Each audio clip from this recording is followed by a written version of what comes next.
أنفسنا ومن سيئات أعمالنا من يهده الله فلا مضل له ومن يضلله فلا هادي له ونشهد أن سيدنا ومولانا محمدا عبده ورسوله أرسله بالحق بشيرا ونذيرا وداعيا إلى الله بإذنه وسراجا وقمرا منيرا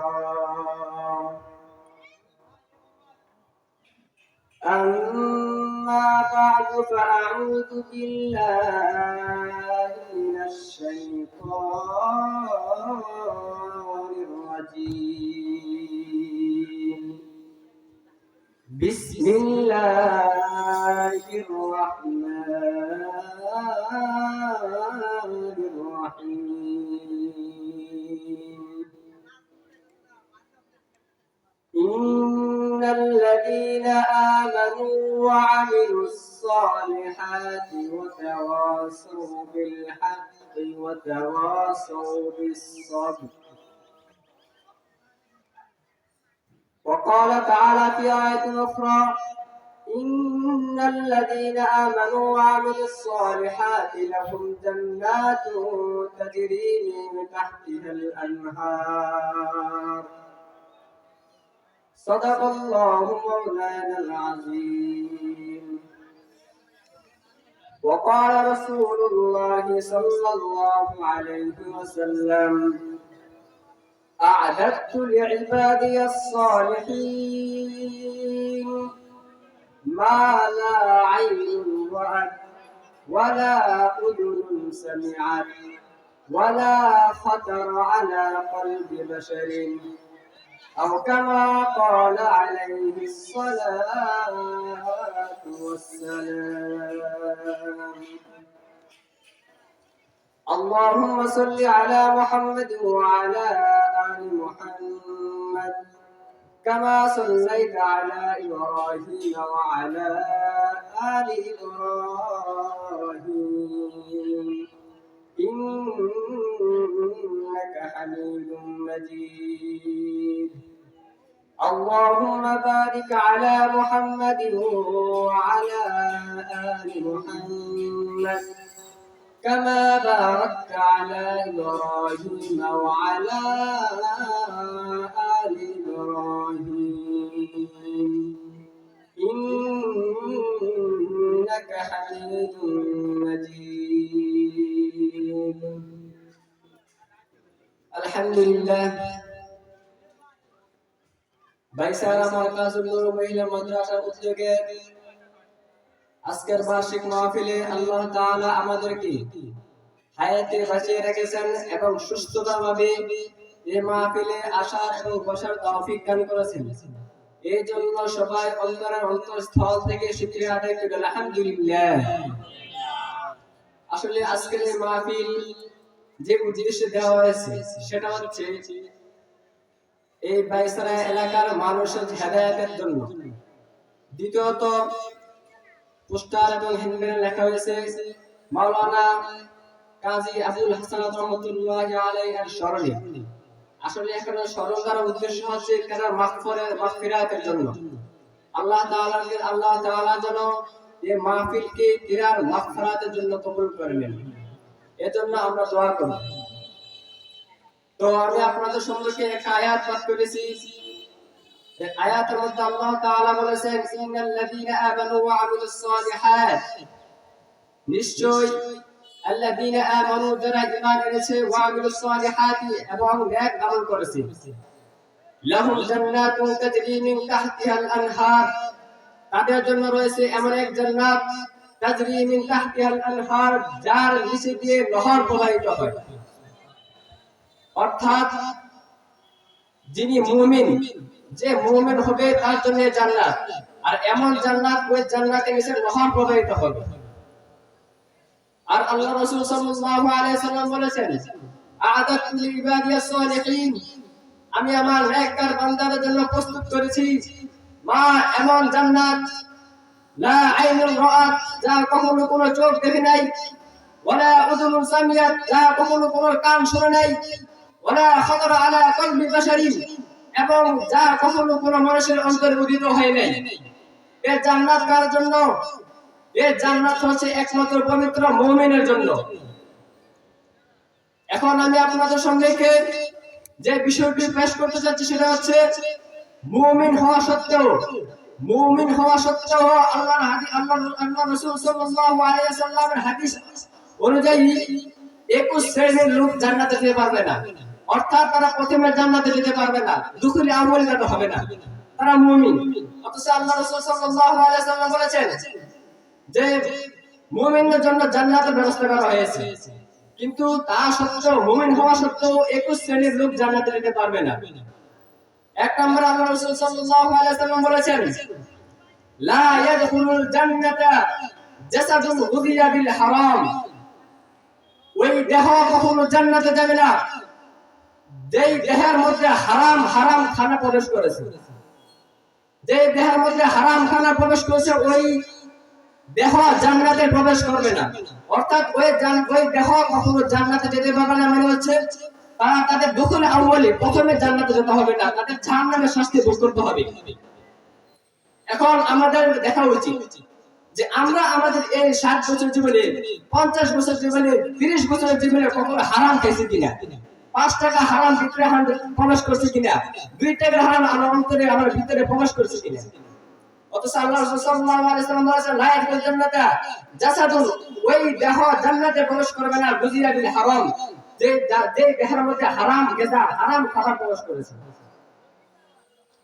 অন্যত্র আল্লাহ রাসূল সাল্লাল্লাহু আলাইহি ওয়াসাল্লাম বলেছেন, খুযু মা হাল্লা ওয়া দাউ মা হারামা, তোমরা হালালকে গ্রহণ করো, হালাল খাবারকে গ্রহণ করো সব ক্ষেত্রে, জীবনের সব ক্ষেত্রে তোমরা হালালকে গ্রহণ করো, ওয়া দাউ মা হারামা, এবং তোমরা হারামকে বর্জন করো।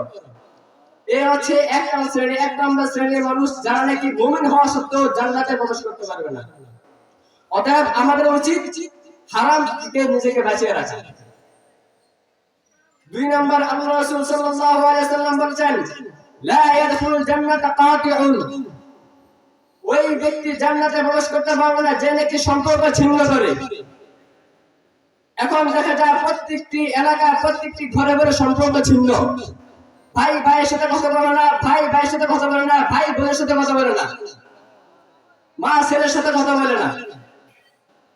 অথচ আল্লাহ রাসূল সাল্লাল্লাহু আলাইহি ওয়াসাল্লাম বলেছেন, লা ইয়াদখুলুল জান্নাতা কাতিউন, ওই ব্যক্তি জান্নাতে প্রবেশ করবে না যে ব্যক্তি সম্পর্ক ছিন্ন করে।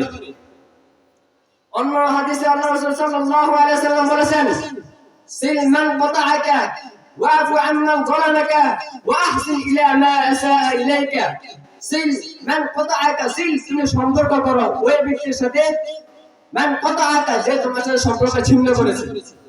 এটা আল্লাহ রাসূল সাল্লাল্লাহু আলাইহি ওয়াসাল্লামের আদর্শ।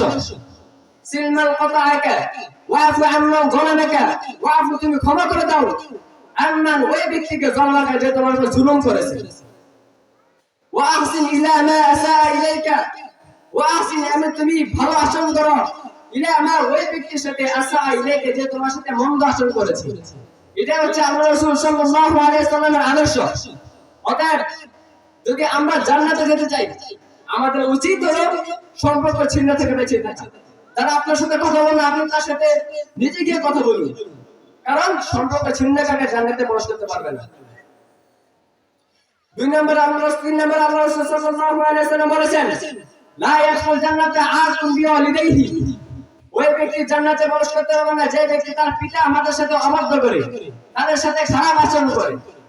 এবার আপনি নিজেকে প্রশ্ন করুন যে আপনি কোন পিতা মাতার সাথে খারাপ আচরণ করছেন কিনা। পিতা মাতার সাথে খারাপ আচরণ করলে সে কখনো জান্নাতে প্রবেশ করতে পারবে না। আল্লাহ তাআলা সুবহানাহু ওয়া তাআলা তো কোরআনে কারীমে বলে দিয়েছেন, ওয়ালা তাকুল্লাহু মুফসিদ, তোমরা বাপ মার সাথে এমন আচরণ করো না যার কারণে তারা উফ শব্দ বলতে বাধ্য হয়, মানে তারা ব্যথা পায়, এমন কথা বলো না। এজন্য পিতা মাতার সাথে সর্বদা সৎ আচরণ করবে। পিতা মাতার সাথে যে ব্যক্তি খারাপ আচরণ করবে সে ব্যক্তি জান্নাতে যেতে পারবে না, অর্থাৎ তার দখলে আমল হবে না। অন্যত্র আল্লাহ রাসূল সাল্লাল্লাহু আলাইহি ওয়াসাল্লাম বলেছেন, আল কাবাইর আল ইশরাকু বিল্লাহ ওয়া উকুকুল ওয়ালিদাইন। উকুকুল ওয়ালিদাইন মানে হচ্ছে পিতা মাতার সাথে খারাপ আচরণ করা, তাদের সাথে অবাধ্যতা করা। সুতরাং বুঝে গেলেন, পিতা মাতার সাথে খারাপ আচরণ করাটাও একটা বড় ধরনের কবিরা গুনাহ।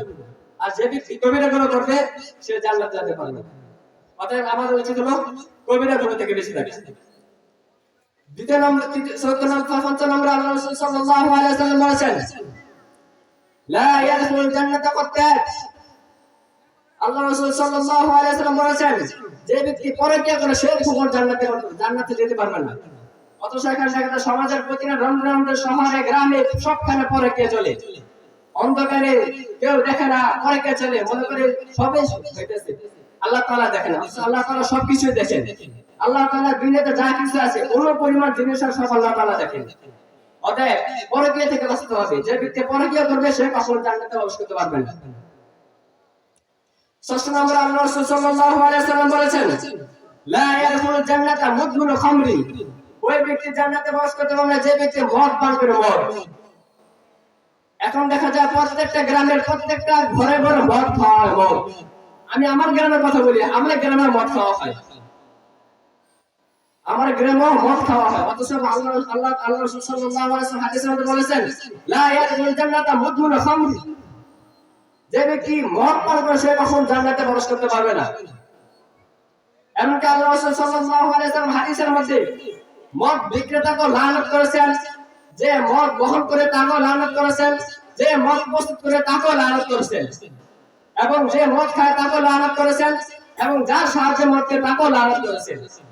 অতএব আমাদের উচিত মদ না খাওয়া, কারণ যে মদ খায় সে কখনো জান্নাতে প্রবেশ করতে পারবে না, কারণ মদ খাওয়া একটা কবিরা গুনাহ।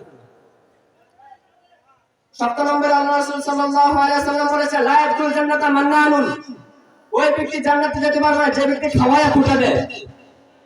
অহরহ সমাজে এটা চলতেছে, খাওয়ায়া ফুটা দেয়। অথচ আল্লাহ রাসূল সাল্লাল্লাহু আলাইহি ওয়াসাল্লাম বলেছেন, লা ইয়াদখুলুল জান্নাতা মান্নান। যে ফুটা দেয় সে কখনো কি জান্নাতে যেতে পারবে না। অতএব আমাদেরকে এটা থেকে বাঁচতে হবে। কারোর প্রতি কাউকে খাওয়ানো, কাউকে টাকা দেওয়া, এটা আপনার থেকে অন্যের উপর গ্রহণ করা। এই গ্রহণ করার পর যদি আপনি কাউকে ফোটা দেন তাহলে তো আপনার গ্রহণের কোনো মূল্য থাকলো না। এই জন্য কাউকে কোনো গ্রহণ করার পর, কাউকে কোনো দয়া করার পর কখনো ফোটা দিবেন না। আল্লাহ রাসূল সাল্লাল্লাহু আলাইহি ওয়াসাল্লাম বলেছেন, লা ইয়াদখুলুল জান্নাতা মান্নানুন। যে ব্যক্তি খাওয়ানোর পর, ওই দেওয়ার পর মানুষের ফোটা দেয় সে কখনো জান্নাতে যেতে পারবে না।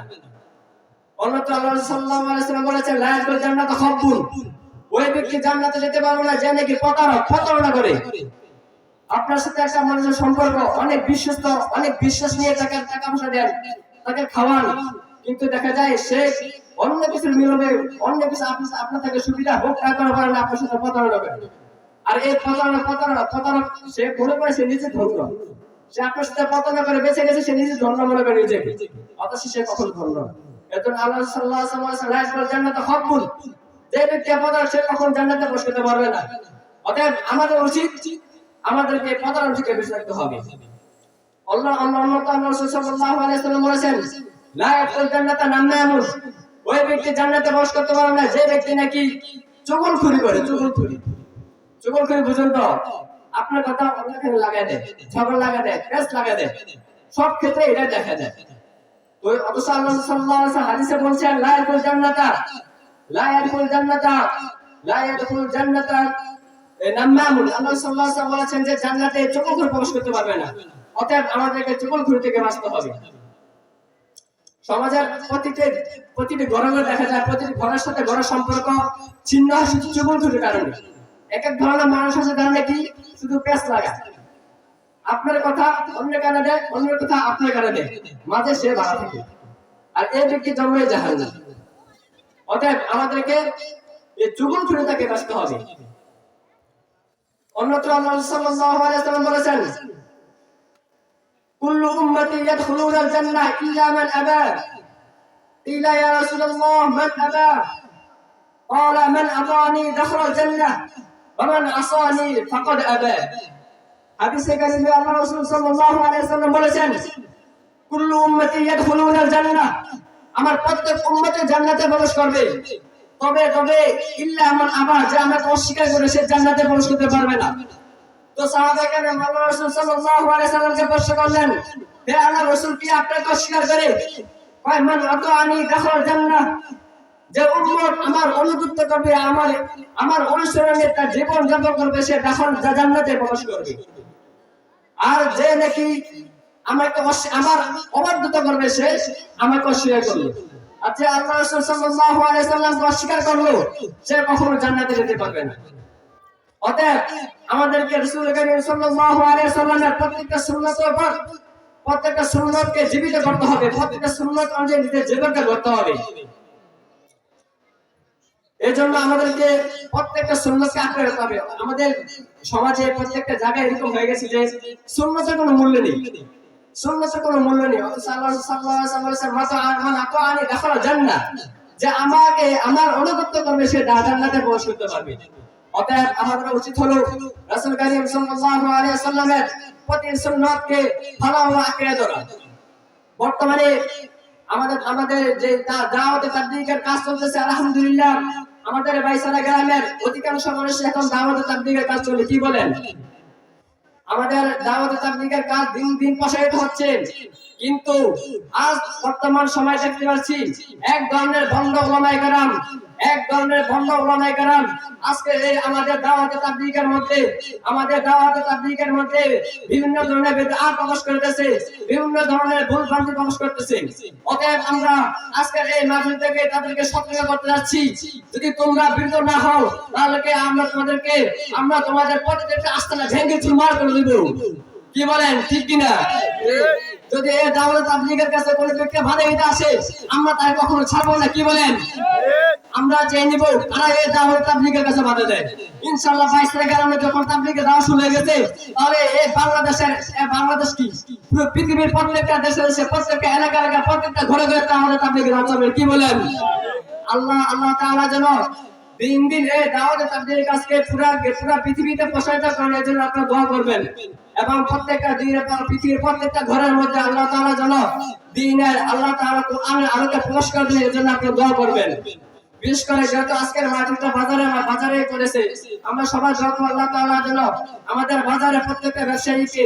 হালাল হারাম মেনে ব্যবসা করার তৌফিক দান করেন আপনারা সবাই তাদের জন্য দোয়া করবেন এবং বিশেষ করে আপনাদের মধ্যে আমার একটা অনুরোধ হচ্ছে যে আপনাদের গ্রামের মধ্যে একটা মহিলা মাদ্রাসা আসছে এবং এই মাদ্রাসার মাধ্যমে আপনাদের মেয়েরা আপনাদের সন্তানরা আপনাদের ছেলে মেয়েরা বিভিন্ন দিনের শিক্ষা অর্জন করতেছে আপনারা এই মাদ্রাসা আর্থিক দিক থেকে সব দিক দিয়ে আপনি মাদ্রাসার দিকে লক্ষ্য রাখবেন যেন আল্লাহ তাআলা এই মাদ্রাসাকে কবুল করে নেয় এবং দিন দিন এই মাদ্রাসার উন্নতি সাধন হয় তো আমি আপনাদের সম্মুখে যে বিষয়গুলো আলোচনা করেছি এই প্রত্যেকটি বিষয়ের উপর আল্লাহ তাআলা আমাদেরকে এবং সকলকে এই বিষয়ের উপর আমল করার তৌফিক দান করেন আল্লাহ বিশেষ করে যে বিষয়টা বলতে আছি আমার দাদা ভাই অনেক আগে দুনিয়া থেকে চলে গেছে আপনারা তার জন্য দোয়া করবেন আল্লাহ তাআলা যেন তার কবরটাকে জান্নাতের আলা মাকাম বানিয়ে দেন